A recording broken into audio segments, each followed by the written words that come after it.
What's up, everybody? Rutledge Wood, Nate Hamiton, pro drifter. We're hanging out in Enjuku Racing, and this is your steering wheel. That is mine. You have your own edition grip oil steering wheel, which I have in my Project Hilux. How is it that a dude's got his own steering wheel? That's a good question. Just basically working with the right people and being open-minded, and they approached me with the idea, and of course it would be cool to add Enjuku Racing, and yeah, they made it happen, so. That's big. I mean, not only are you a pro drifter, you've got your beautiful S13, S14. What do you call this, a 13 and a half?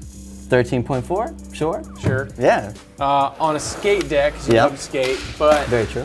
What's cool about you guys and what you're doing is, so you're going to run Pro 2, but you're taking it to the streets this year. Like, this is all about getting drifting back to the roots of the people. Right? Yeah, definitely. Tell us a little bit about that. I obviously come from the Pro 1 class, so I'm going back to the Pro 2 class and focusing on basically just my roots. You know what I mean? Like you said, like skateboarding, cars. That's just what I love. So by doing the grassroots stuff, Enjuku Racing and myself were able to choose where we're going to go and just do what we want. One of the coolest things is the demos that you're going to be doing. These are two-seat demo cars. So you're going to take passengers with you and go shred tires with them. And really, because that's the hardest part about when you go watch Formula Drift. You know, you're just watching everybody go have fun. You want people to have fun with you. And that's a good point, because so many times people are like, how can I get a ride? How can I get a ride? And you end up feeling so bad that you don't get to share that experience with anybody. So finally, this season we are doing straight. We're coming to your town only to give ride-alongs, and we're pumped on it.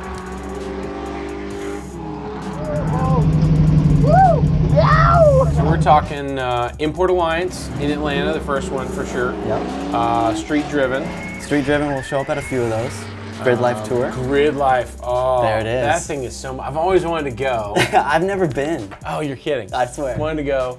Because it's basically, it's like cars, music, drifting, everything thrown in all together. Yeah. And those are just some of the places that you're going to hit. As well as Pro 2. Okay. Yeah, so we're still going to be competing in the professional series of Formula Drift. Isn't that cool? Yeah. How'd you get started in drifting? That's such a great question. Pretty much just from skateboarding. You're skateboarding around your town and suddenly the skate spot is 3-4 miles away that you don't want to skate to anymore, and you just turned 16. So I got a car. And then after that I started drifting in the rain, and it was over. So you started getting sideways and then said, hey, I think I should do this all the time. Yeah, I mean, and to be completely honest, it wasn't even something that I directly wanted to get into.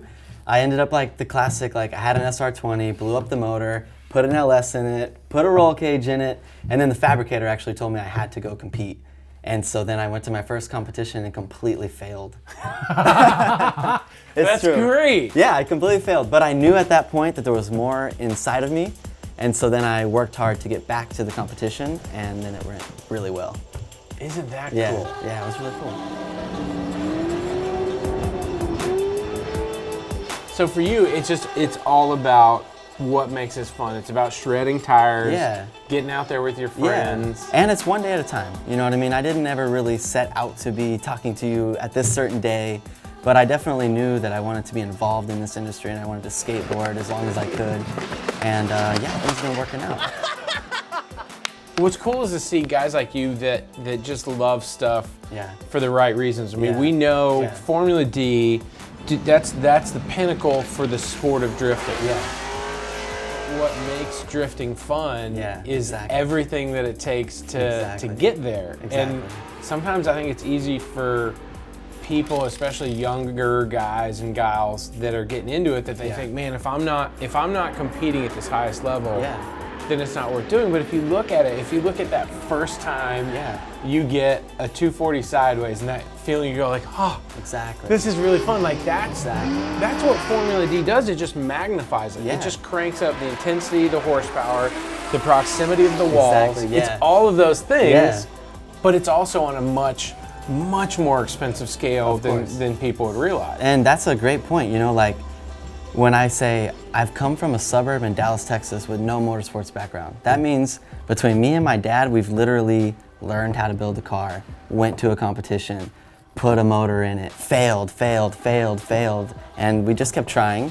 And then, yeah, fast forward to me now, and I'm living here in Florida, Enjuku Racing, and we get to go racing. Isn't that cool, dude? All right, so for anybody that's out there that's wondering, how do you get started? What do you think is the best way to get started drifting? All right, the best way to get started drifting is to remember every day counts. Meaning, like, don't try and go pro. Right. Take it at your own speed, with your own time, because the sponsors will come if you take your time. It's the guys that I think try to build the cars super heavy to keep up with the pro class but never really driven yet, that find it to be the least rewarding due to the money they put in for the reward you get. Sure. It's about the fun and about the adventure and how far you can take it. And if you, let's pick Forsberg, right? Okay, cool. Champion, loves what he does. Yes. He's great at it. If you watch some of his videos, some of the most fun he ever has is on those like Saturdays at Englishtown, New at Jersey. Englishtown with his homies. Exactly. Going and getting sideways. Exactly. And it's cool for me too because I get to kind of experience the progression of from living in a suburb to going to the full motorsports Pro 1, and then now I'm able to almost realize where I'm at in my career and then take the new avenue that I'd like to take. Sure. So, you know, it's pretty cool.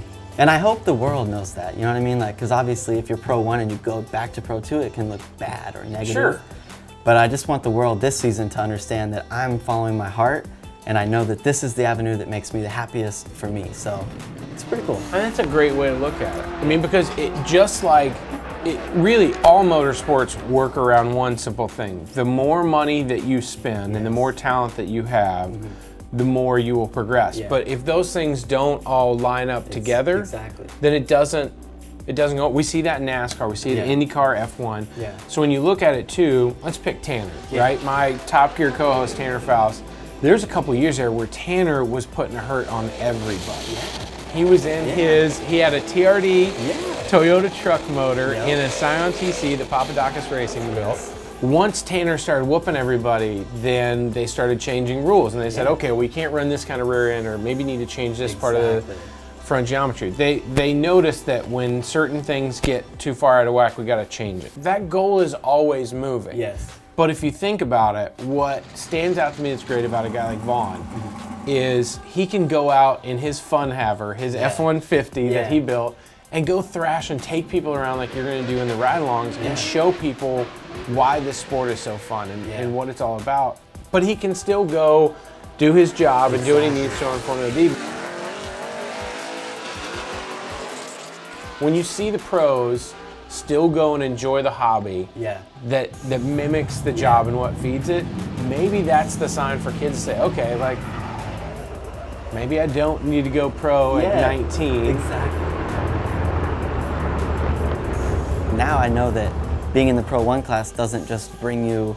I don't know if glamour's the right word, but it's like the glory. Yeah, it doesn't bring you all the glory at being in the Pro 1 class. If you get up there, you realize that it's the same stuff that was on every level previous. And each time you move up like that, there's higher stresses, there's higher costs. But the learning never changes. I'm just inspired by the Pro 1 class, and I'm excited to look towards their progression and follow it and stick with it, but also go back to the grassroots and talk and hang out with kids and drink a beer with them after the track day's done and just enjoy life. So that's what I think Enjuku does so well, because the same guys are going to go do a ride along with you are the same ones that they need the 5-speed swap or whatever those things are. That's what's so cool, is that the same parts that people are going to buy, that's what you're taking people out in your 240, thrashing on, doing the demos. Like that's connecting the dots. It is. And that's what's so special about Enjuku Racing's package. These guys have a sales team, a shipping department, a fabrication department, and then our creative department. And it's just going to be awesome. That's Nate Hamiton. This is Enjuku Racing. Go check them out. You can see them on a track near you. Go take a ride along. Yeah.